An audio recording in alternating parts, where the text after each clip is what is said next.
Este programa apresenta imagens e casos do Holocausto. Recomendamos discrição.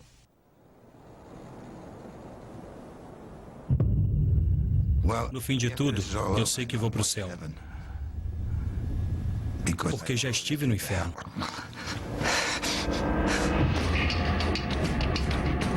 Num lugar chamado Berga, soldados americanos foram forçados ao trabalho escravo. Num dos campos de concentração mais secretos de Hitler. A gente não sabia quando aquela agonia terrível ia terminar. Em Berga, eles conviveram e morreram com judeus europeus, integrando as estatísticas terríveis do pesadelo nazista. Muita gente pensa nos americanos como libertadores, mas ninguém pensa neles como vítimas do Holocausto. Durante 60 anos, a história deles foi praticamente escondida. Até agora. Não contei pra ninguém. Meus filhos não sabiam, nem minha mulher. Prisioneiros do Holocausto.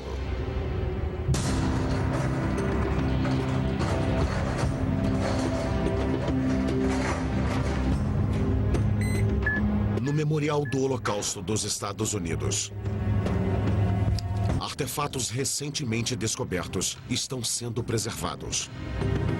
São relíquias de um crime de guerra quase esquecido, quando soldados americanos tiveram que trabalhar e morrer num dos campos de concentração mais secretos de Adolf Hitler. Em Berga, temos o maior número de prisioneiros americanos mortos e feridos, num único campo de concentração. Até hoje, as pessoas não sabem que os americanos foram vítimas do Holocausto, que isso podia acontecer com os soldados e que eles eram tão maltratados quanto os judeus europeus. Entre esses artefatos, nenhum é mais valioso do que o diário de um dos sobreviventes que documentou sua história. Quando começou a escrever seu diário secreto, o soldado paramédico Tony Acevedo tinha apenas 20 anos. Era arriscado. O comandante não podia ver meu diário, senão eu seria espancado. Tony foi um entre vários prisioneiros de Berga que escreveram diários. Os cadernos são registros de um crime de guerra quase perdido para a história. Fui capturado em 6 de janeiro de 1945. Floresta das Ardenas, Bélgica, território aliado. O ano de 1944 chegava ao fim e o ano de 1945 começava num clima de dúvida e ansiedade cruéis, enquanto o exército da Alemanha nazista contra-atacava na Batalha das Ardenas. Trata-se da Batalha do Bulge, um confronto que... A jornada dos soldados americanos até Berga teve início no inverno de 1944, na Floresta das Ardenas, próximo à fronteira belgo-alemã.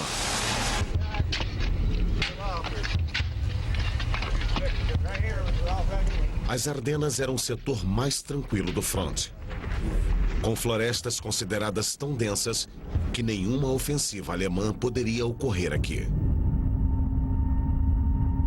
Estávamos entrincheirados na frente de um bunker alemão. A gente vigiava, eles vigiavam e não acontecia nada. Na manhã de 16 de dezembro, vimos bombas caindo no meio das árvores. Não vimos o que nos atacou.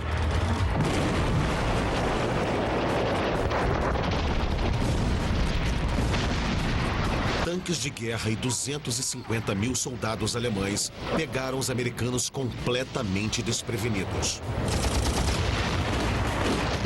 As tropas alemãs estavam avançando. Após algumas horas sob ataque alemão, Tony Acevedo era o único paramédico de seu pelotão que havia sobrevivido. Eu ouvi os soldados pedindo socorro. Um foi atingido e teve a perna decepada. Ela estava presa só pelos ligamentos. Então tive que cortar. Nós soubemos que a situação era grave quando eles vieram com um tanque lança-chamas. Aí ficamos sem munição. Havia 3 opções: morrer de frio, morrer de fome ou se entregar.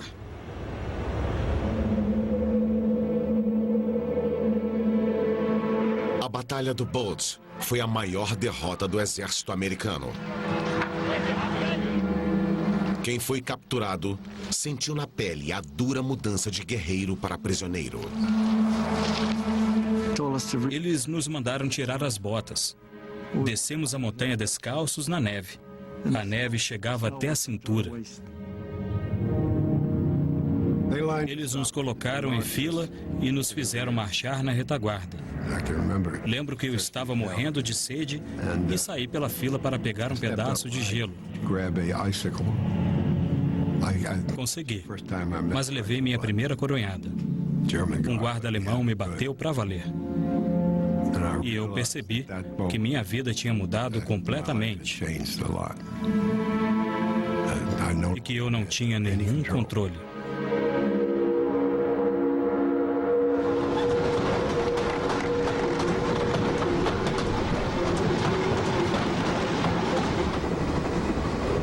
Aproximadamente 23 mil americanos foram despachados de trem para o interior da Alemanha nazista. Eles colocavam entre 60 e 80 homens num vagão. Ficávamos esmagados. Tínhamos praticamente que inspirar e expirar juntos.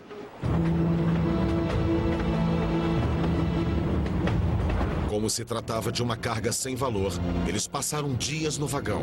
Lá foram atacados repetidas vezes pelos aliados, que não imaginavam que o trem abaixo estivesse lotado de colegas americanos. Foi a experiência mais terrível que eu já tive. Porque se alguma bomba entrava no vagão, você era cremado. Não tinha nenhum jeito de escapar. Fomos bombardeados. Num minuto estávamos de pé e em seguida o vagão ficou cheio de buracos. Era bala para todo lado. Eles começavam numa ponta do vagão e iam até o outro lado. Estávamos tão esmagados que não dava para deitar nenhum coitado no chão. Não tinha espaço. Eles eram alvejados. Eles choravam e tal, mas foi o que aconteceu.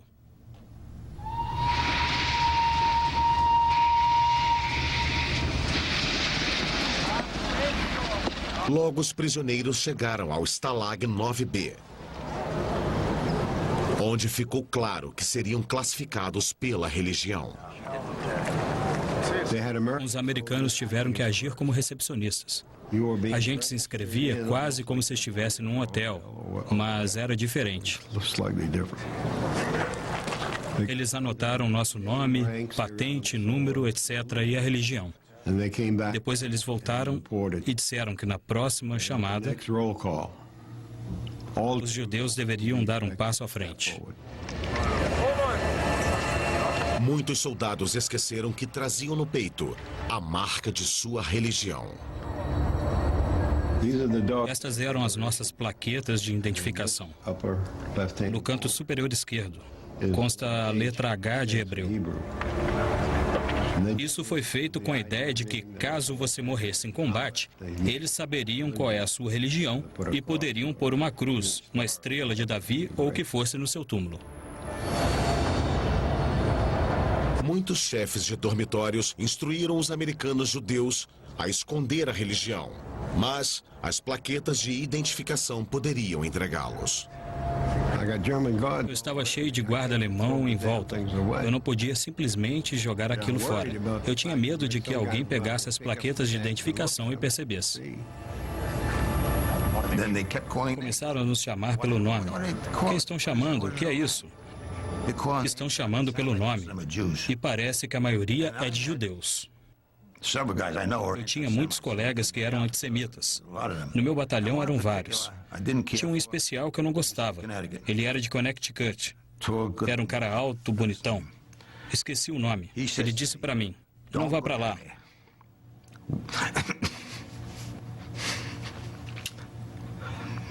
Fico até emocionado. Ele disse, a gente vai cuidar de você. Fica aqui.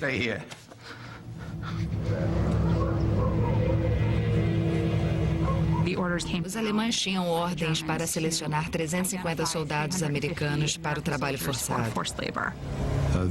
O problema era que só conseguiram os 80 judeus. Então, completaram o número com aqueles que acharam que poderiam causar problemas ou que parecessem judeus, ou cujo sobrenome soasse judeu. Tony Acevedo foi escolhido, pois, por ser de origem mexicana, parecia judeu aos olhos alemães. Fiquei trêmulo. Eu tremia e não sabia direito o que iria acontecer. Nem por que motivo eles tinham me selecionado. Tony e outros 350 soldados americanos seguem para um local diferente de tudo que haviam deixado para trás. Trata-se de um satélite do famoso campo de Buchenwald, um lugar de onde muitos nunca voltariam.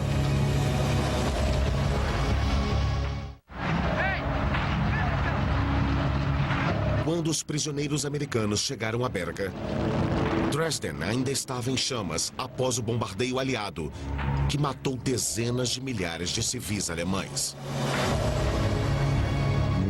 Quando descemos do trem e caminhamos pela cidade, lembro que as pessoas em volta cuspiam em nós, nos insultavam e tudo mais. Como a maioria dos campos de concentração, o de Berga não era um segredo para a população. A maioria dos alemães foi cúmplice de algum modo. Se você for à maioria dos campos, como Mauthausen ou Dachau, percebe que os alemães estavam lá, que a comunidade ficava lá, que eles sabiam, podia sentir o cheiro e ver as cinzas, tinham conhecimento das coisas que aconteciam, mas preferiam ignorar.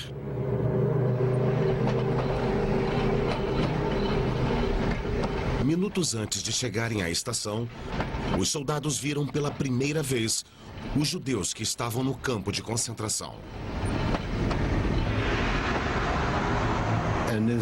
Vi aquela massa de gente, todos com pijamas listrados de azul e branco.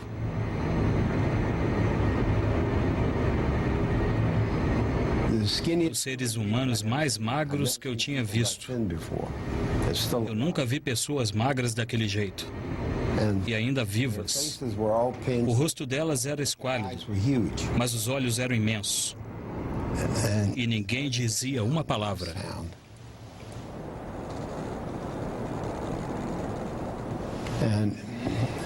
Eles só olhavam pra gente como se fôssemos coisa de outro mundo.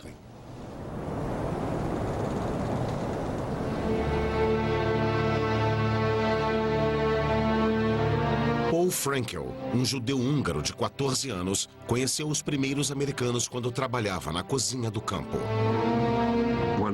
Um dia eu estava lá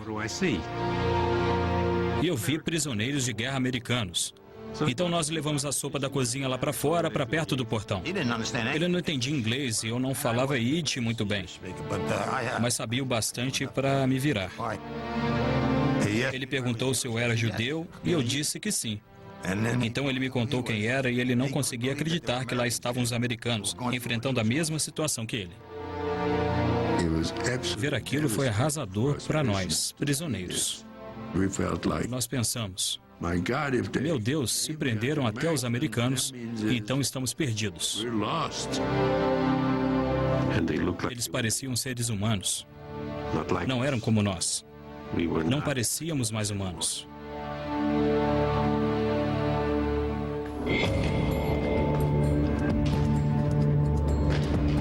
No comando do campo estava um sargento da Guarda Nacional alemã chamado Edwin Metz. Metz gostava de submeter seus prisioneiros a condições subhumanas. Era uma pessoa incrivelmente cruel, má. Ele tratava os prisioneiros de maneira muito bruta e violava tudo que havia sido estipulado nas convenções de Haia e Genebra quanto ao tratamento de prisioneiros de guerra. Os prisioneiros não sabiam que o campo de concentração de Berga era especial.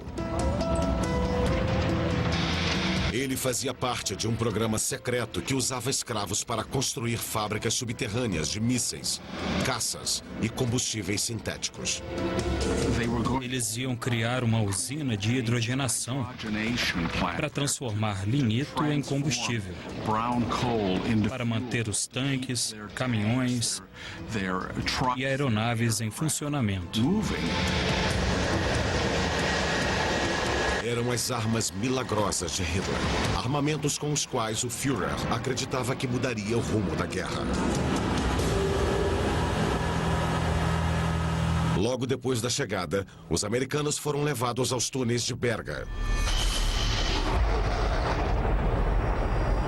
Até hoje, quem se aventura na floresta consegue encontrar a entrada. 66 anos após sua libertação, o soldado paramédico Tony Acevedo retorna com seus 2 filhos. Eu nunca achei que veria este lugar. O pai de Tony nunca acreditou que o túnel existisse. Achava que era uma fantasia da mente traumatizada do filho. Pai, veja onde eu estive, para que não pense que eu estava mentindo. Seus 2 filhos estão aqui para testemunhar.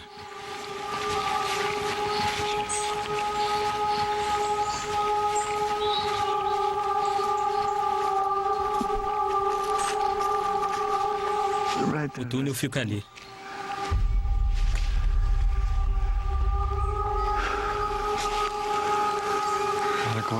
Quer ver de perto?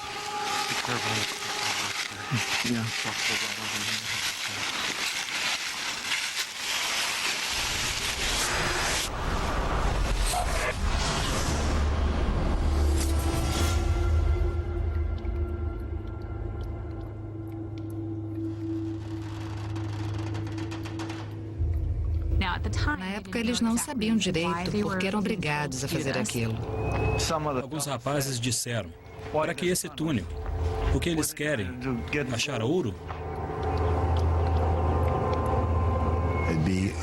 Tinha uma quantidade já calculada de pólvora que a gente colocava num papel de cera grosso, cortado do tamanho certo, e enrolava.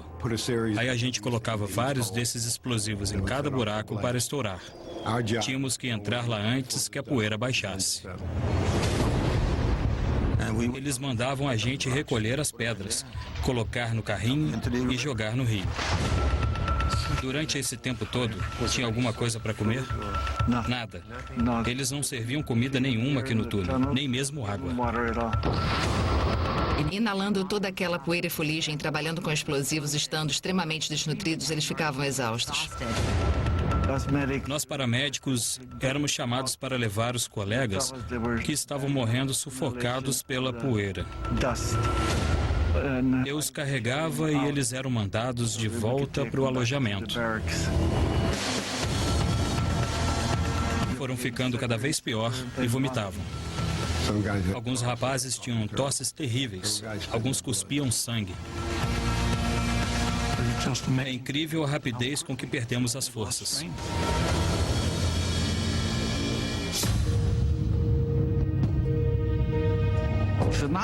Os nazistas tinham um conceito que chamavam de Vernichtung durch Arbeit, que é basicamente o extermínio pelo trabalho. Eles faziam os prisioneiros trabalharem até a morte, literalmente servindo a menor quantidade de comida possível para mantê-los vivos. Calcula-se que eram 400 calorias por dia. Logo, a desnutrição e a desinteria se instalaram. A taxa de mortalidade dos americanos em Berga disparou.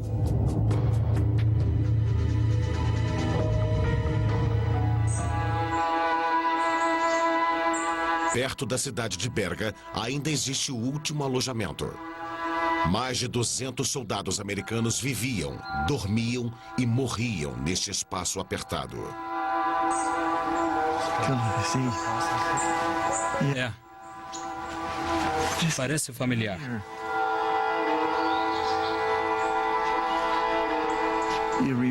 A gente lembra dos momentos, começa a reviver as emoções. Aí você pensa: será que eu estou sonhando?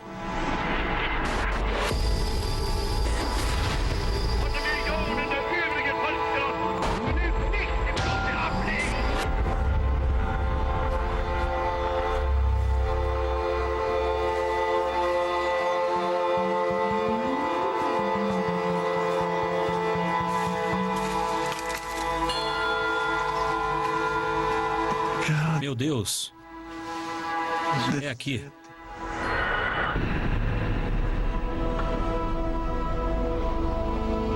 Como paramédico, Tony tinha treinamento para ajudar os colegas. Mas os alemães não forneciam instrumentos ou remédios. Quando eles voltavam dos túneis, vinham cada vez mais e mais sujos.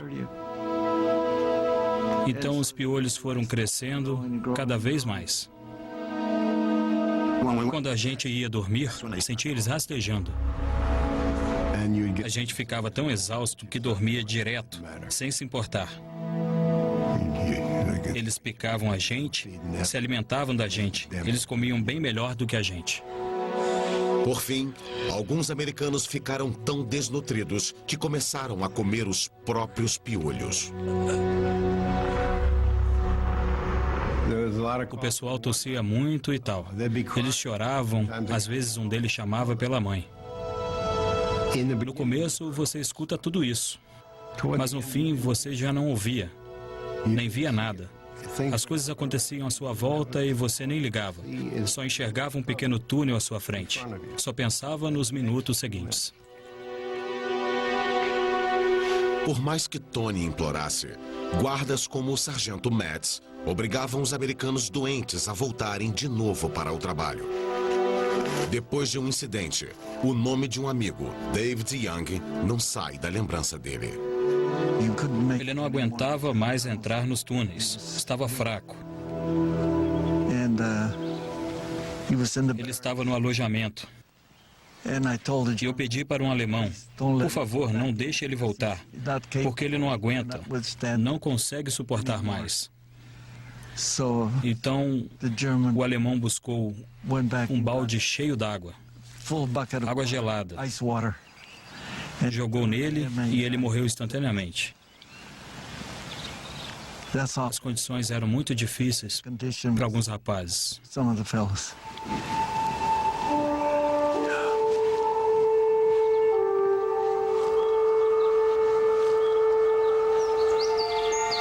A gente fica paralisado. Só de pensar nisso.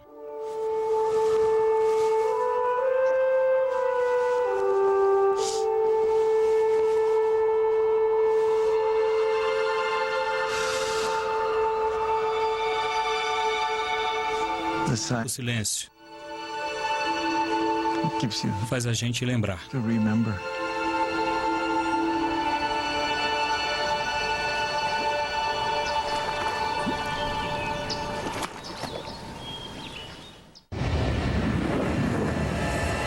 Semanas após chegarem a Berga, os americanos encaram uma nova realidade. Como os judeus europeus, eles foram incluídos na triste estatística da solução final de Hitler.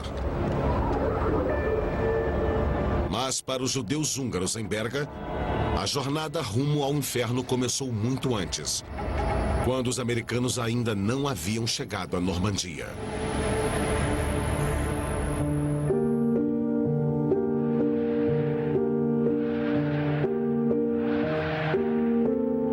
Primavera, 1944.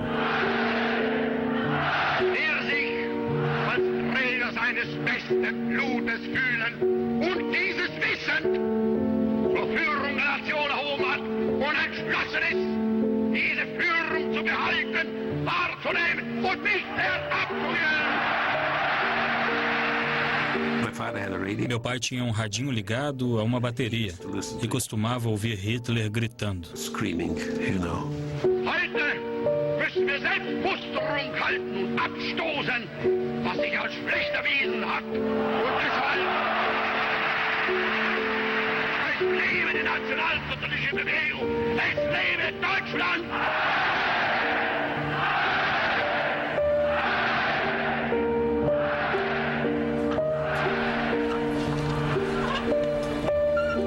Primavera de 1944.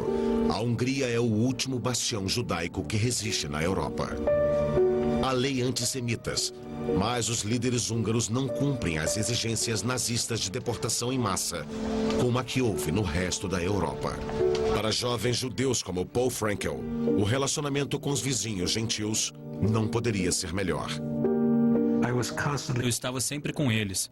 Vivia na casa deles e até cantava no coral da igreja que eles frequentavam. Eu subia na torre para tocar o sino. Era uma comunidade muito integrada.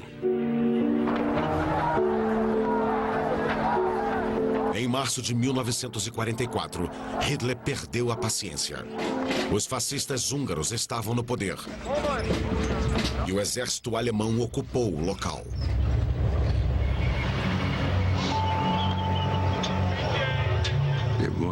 Uma noite, nosso prédio foi cercado e eles estavam com alto-falantes. Anunciaram o seguinte: vocês têm 15 minutos para fazerem uma mala por família. E é melhor saírem do prédio ou vamos aí buscar vocês. Minha mãe colocou algumas coisas na mala e nós saímos. A maioria dos judeus foi reunida em fábricas, onde os bens das famílias foram retirados das malas pela polícia húngara. Eles começaram a chamar um a um para entrar no prédio e começaram a bater em todo mundo. Dava para ouvir os gritos: cadê o ouro? Cadê seu dinheiro? Cadê? Foi um desastre. Muitos receberam cartões postais de parentes deportados recentemente, garantindo que o trabalho e a comida eram bons. Mas era tudo uma armação. Nós éramos completamente inocentes. Não imaginávamos, ainda acreditávamos que estávamos indo trabalhar na Alemanha. A gente não sabia qual era o plano deles. Eles trancaram a porta e a gente ficou lá. Eu estava com minha mãe, meu pai e meu irmão Gabriel. E então o trem partiu. Em maio, o primeiro carregamento de judeus partiu rumo ao verdadeiro destino, Auschwitz, na Polônia.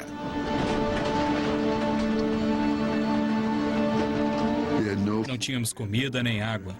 Ficamos com medo. Alguns dos mais idosos morreram no trem.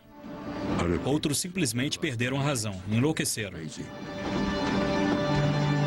O trem parou. De repente, eu olhei pela janela e vi aquele pessoal de uniforme listrado se aproximando. Atrás deles havia soldados alemães com cães de guarda e armas. E os prisioneiros corriam ao lado do trem. Eles gritavam: saiam, saiam, e abriram a porta. Entre 15 de maio e 7 de julho, 145 trens partiram da Hungria rumo a Auschwitz, transportando 430 mil homens, mulheres e crianças judias.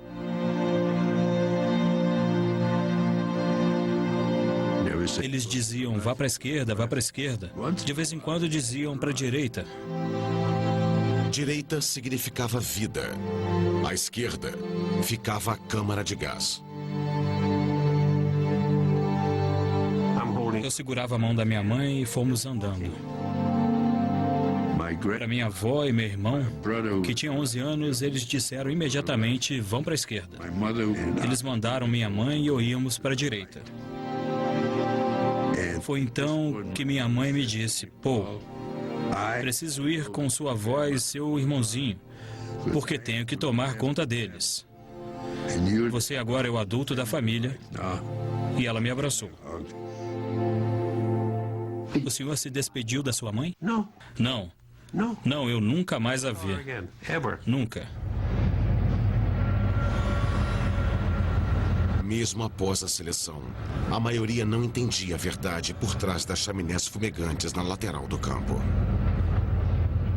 O cheiro era horrível. Aquelas chaminés soltavam fogo e cinzas. Mas era bem no meio do verão. Eu não entendia o que estavam aquecendo. Não era os alojamentos. Então o que era? Dava para ver a fumaça subindo, mas eles não sabiam o que era. Eu não sabia. Depois de alguns minutos, eu fui conversar com alguém e perguntei: para que é que servem aquelas chaminés? Ele disse: você não sabe? Eu disse que não. Ele respondeu: bem, é a sua família virando fumaça. Eu não acreditei nele. Achei que o coitado tivesse ficado louco. Como assim minha família virando fumaça? Do que ele estava falando? A maioria dos 430 mil húngaros levados para Auschwitz morreu poucos minutos após desembarcar no trem.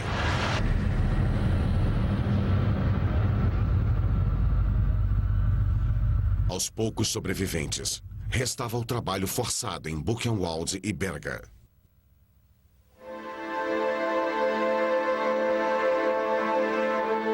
Alguns prisioneiros dos campos de concentração morriam após alguns dias de trabalho. Em abril de 1945, os americanos haviam completado 6 semanas no campo de Berga. 326 soldados sobreviviam milagrosamente, apesar de terem sido submetidos à fome extrema. Muitos começaram a roubar a comida dos outros. Eu vi gente revirar o esterco, procurando sementes para comer. As condições em Berga logo deixaram os soldados alheios ao sofrimento em volta. Eles deixavam uma fileira de corpos empilhados bem na frente de onde a gente ficava para esperar o que seria a refeição.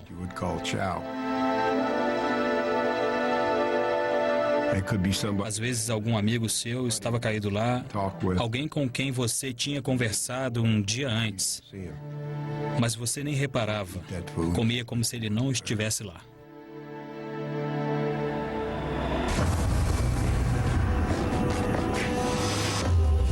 Por incrível que pareça, persistia a vontade de sobreviver e enfrentar o inimigo. Nos túneis, isso significava fazer o possível para atrasar a construção. Um dos rapazes que entendia alemão disse que ouviu um cara dizendo para o outro: começou a dar tudo errado depois que os americanos chegaram aqui.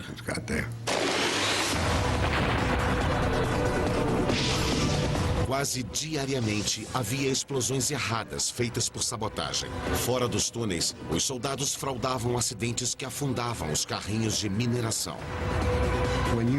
Quando a gente acionava a alavanca, a força centrífuga fazia tudo rodar. E ele descia com tanta velocidade que o carrinho ia parar na água. Eles ficavam loucos e todo mundo apanhava. Não queriam nem saber em quem estavam batendo. E ninguém escapava. Mas aquilo continuava acontecendo.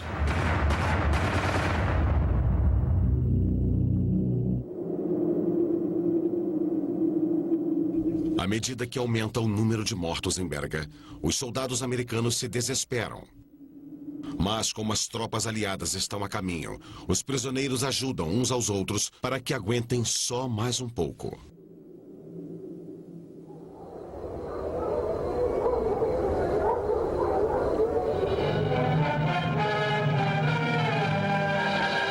O terceiro exército americano avança sobre o inimigo vacilante e atrai outros exércitos aliados para Berlim. Os equipamentos nazistas queimados e arrasados, assim como seus corpos, se acumulam nas estradas e nossos batalhões se apressam para eliminar o oponente desmoralizado.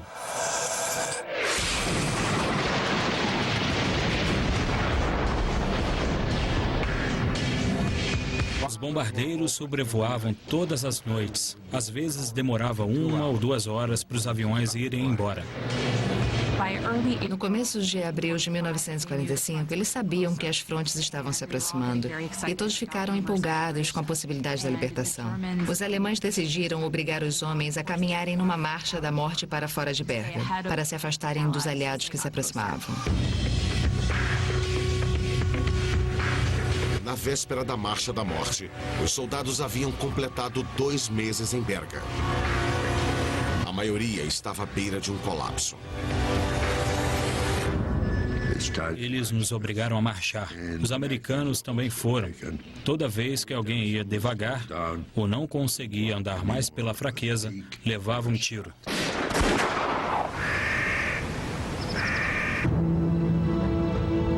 Não se sabe por quê, mas os soldados americanos que não conseguiam andar podiam ser empurrados de carroça pelos colegas. Tinha uma carroça grande onde eles colocavam os homens mais doentes e eles marchavam 10 quilômetros, 25 quilômetros por dia. Dava para colocar 8 ou 9 pessoas lá com algum conforto. Eles colocavam 30, 35, às vezes 40 pessoas no carrinho. É claro que pelo menos um ou até mais dos que estavam no fundo acabava sufocado. Eles empilhavam os corpos uns sobre os outros e eu sabia que quem ficava embaixo sofria. A cada dia que passava, os americanos enterravam mais colegas. Logo, a perna de Norman Feldman estava tão infectada que ele não conseguia mais andar.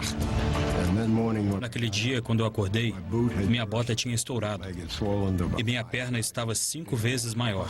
O pus escorria por uns buracos.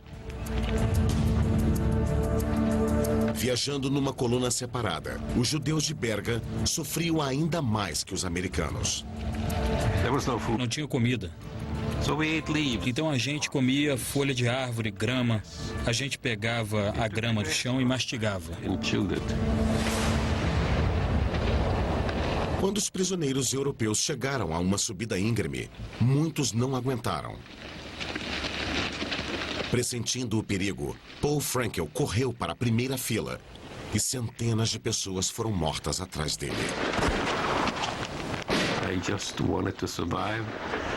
E pensei que, se ficasse na primeira fila, o primeiro de todos, eu conseguiria sobreviver.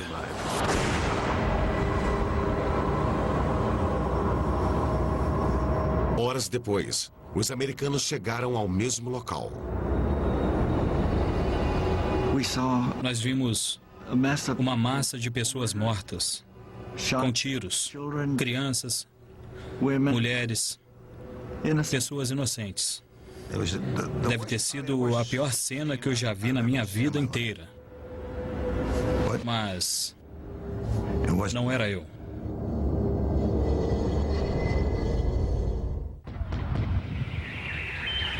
19 de abril de 1945. O som da artilharia se aproxima. Os soldados sabem que os americanos estão próximos. Reunidos num celeiro, os sobreviventes fazem um pacto para o dia seguinte. Nós estávamos morrendo aos montes. Combinamos que quando tentassem nos acordar no dia seguinte, ficaríamos imóveis. Nas horas seguintes, o comandante alemão Edwin Metz decidiu abandonar o posto. Ele não queria ser pego com soldados americanos como prisioneiros, porque sabia as consequências que poderia sofrer. Então ele tentou fugir. Foi embora de bicicleta. Amanhece e Norman Feldman se prepara para outro dia na carroça. Eu fiquei deitado na grama, esperando para ser colocado na carroça e torcendo para não ser um dos primeiros. De manhã nós os ouvimos gritando: levanta, levanta, mas nós dizíamos: não se mexam. De repente, o som das metralhadoras foi ficando mais alto e os guardas foram embora. Ouvi o som de um motor vindo da estrada. Pelo som eu sabia que era um tanque. E ele chegou com uma grande estrela americana.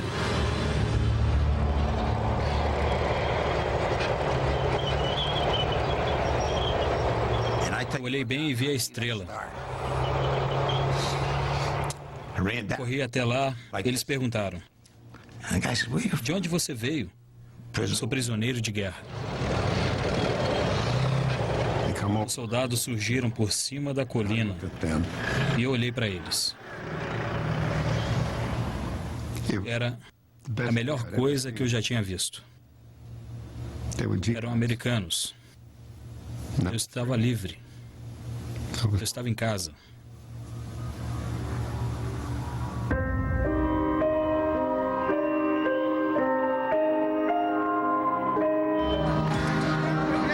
Um soldado dentro de um tanque me pegou pelo braço, me ergueu e me colocou lá dentro. Olha como eu estava magro. Aquele foi o fim da escravidão. Quando viu que tinha terminado, o que sentiu? Eu chorei. Foi o que eu fiz.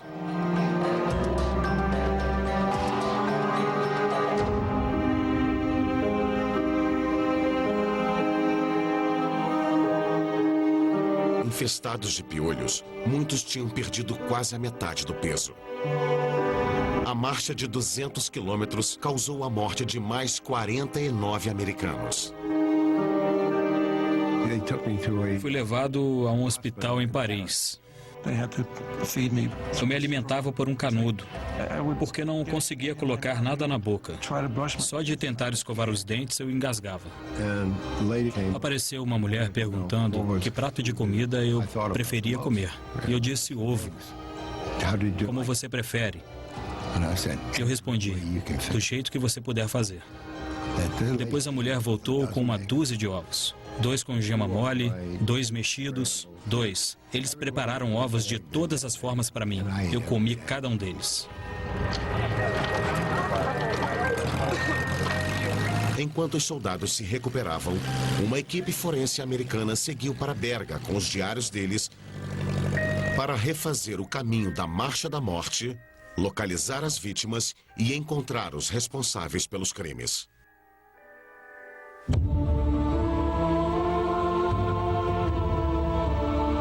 O sargento alemão Adrian Metz foi capturado a alguns quilômetros de Berga e condenado à morte.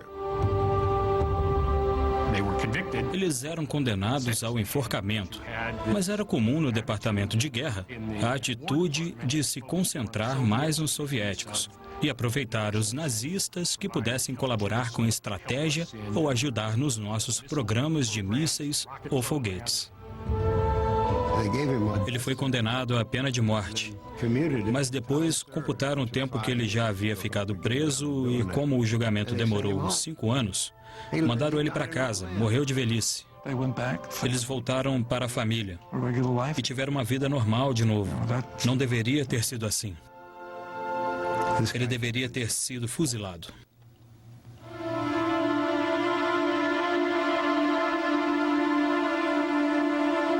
Os soldados acham que não houve justiça.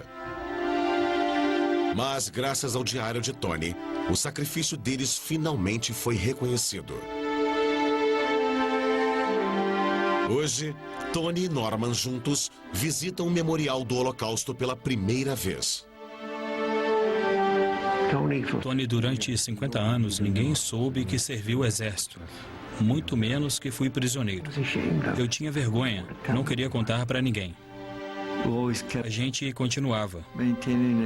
Seguia rezando, com a ideia de que a gente precisava sobreviver e sair dali.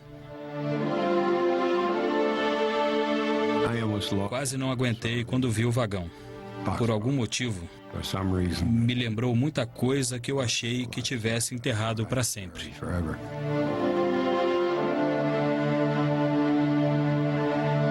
Não vou conseguir dormir hoje.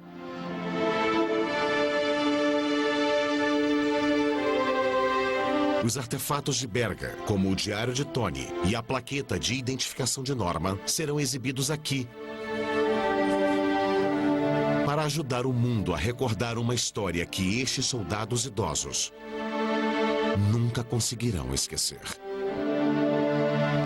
O senhor tinha pesadelos? Tinha. Minha ex-mulher não entendia. Eu acordava, andava pela casa, sentava lá fora na escada e chorava. Ela não entendia por que eu chorava e por que tinha esses traumas. Quando eu cheguei em casa,